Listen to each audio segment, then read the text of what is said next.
Hello everyone, আশা করছি তোমরা সবাই ভালো আছো।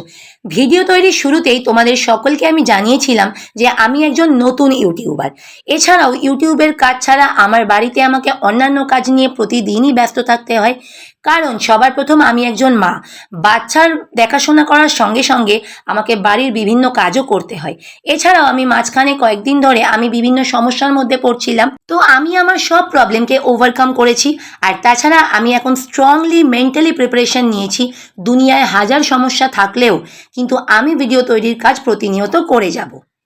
অনেক দিন ধরেই যেহেতু আমি আমার ইউটিউব চ্যানেলে কোনো ভিডিও পোস্ট করছিলাম না, তাই আমার চেনা জানা কতজন মানুষ আমাকে কিছুদিনের মধ্যেই জিজ্ঞাসা করেছিল আমি নতুন কেন ভিডিও ছাড়ছি না।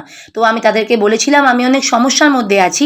তো এই মুহূর্ত থেকে এটা আমার প্রমিস যে আমি প্রতিনিয়ত ভিডিও আপলোড করতে থাকবো। তো চলো বন্ধুরা, তোমাদেরকে এর মধ্যে খুব সুন্দর একটা জিনিস দেখাই, যেটা হচ্ছে আমার স্বপ্নের জিনিস ছিল বহুদিন ধরে। কিছুদিন আগে আমি তোমাদেরকে বলেছিলাম আমার দোকানটা পুরো ইনকমপ্লিট ছিল, আমার দোকানটা মোটামুটিভাবে তৈরি ছিল। তো এখন আমি তোমাদেরকে দেখাবো আমার শখের ভালোবাসার দোকান কত সুন্দর হয়েছে। দেখো, আমাদের দোকানে কিন্তু মেঝে তৈরি ছিল না, মেঝে তৈরি হয়ে গেছে। আমার দোকানে আমি আরো বিভিন্ন রকমের মাল তুলতে পেরেছি।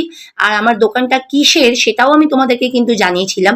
টুকটাক টিফিন, চা এইসব হয়, আরো বিভিন্ন টুকিটাকি জিনিস পাওয়া যায়।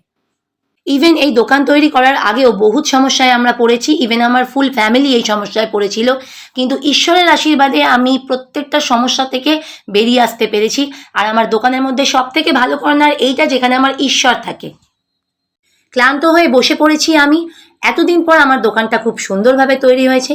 তো তোমরা আমার মিনি ব্লগের জন্য সাবস্ক্রাইব করো। ততক্ষণে আমি চললাম, বাই বাই।